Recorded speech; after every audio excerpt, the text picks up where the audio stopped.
Is there a different media standard when it comes to covering Donald Trump?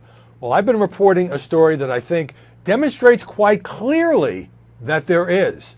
Look at a news story in Politico and a Washington Post editorial on the subject of Donald Trump and what is described as a potential propaganda arm. And what you see in these two pieces are phrases like, Donald Trump could be gaining control of an unfettered propaganda arm within the U.S. government.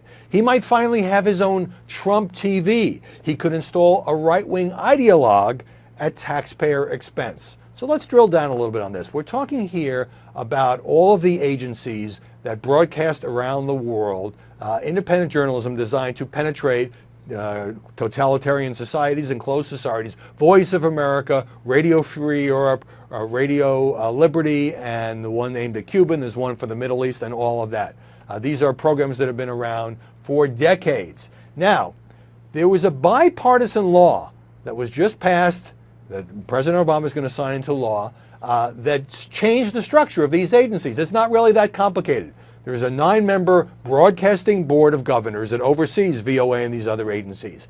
It's been widely criticized by both parties as being ineffective and cumbersome and incompetent. They're part-timers, they don't meet very often, and it's really hurt the performance of these agencies. So who supported this? Well, Hillary Clinton, when she was Secretary of State, said this broadcasting board of governors is practically defunct. The House Foreign Affairs Committee, the Republican chairman, Ed Royce, has been pushing these reforms to get rid of the Broadcasting Board of Governors and replace it with a single chief executive appointed by the president who would have a more hands-on leadership of these agencies, which we need, by the way, to combat ISIS propaganda, Russian cyber hacking, and trouble spots around the world. The top Democrat on that Foreign Affairs Committee, Ellen Engel, he supports it. So do other Democrats. So does the current chairman of the Broadcasting Board of Governors. In short, this was a bipartisan effort to make these agencies work better by having one full-time professional run the show. It was announced a year ago, and as this went through the House Senate Conference Committee, it wasn't news, it wasn't controversial, nobody was upset about it. But suddenly, Donald Trump wins the election, and now you have the piece in Politico. Now you have the Washington Post editorial. For example, the Washington Post says that Trump will be able to install the editor of Breitbart News or another propagandist of his choice to direct how the United States is presented to the world. And there's some hope that maybe he'll appoint a serious journalist rather than a political loyalist or an alt-right ideologue.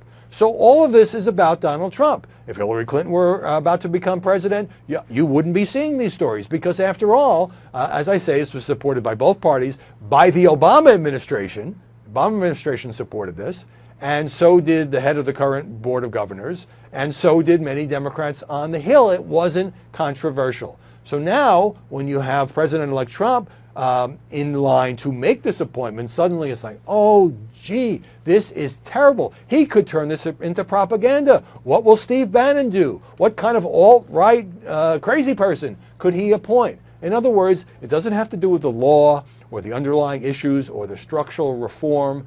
It all has to do with a sort of a fear that Donald Trump might do such and such. And by the way, whoever Donald Trump does decide to make the chief executive of all of these agencies and the Board of Governors, the board will no longer exist in terms of its 9 members, has to be approved by the Senate, has to be subject to Senate confirmation. So if he really appointed somebody controversial, there could be pushback.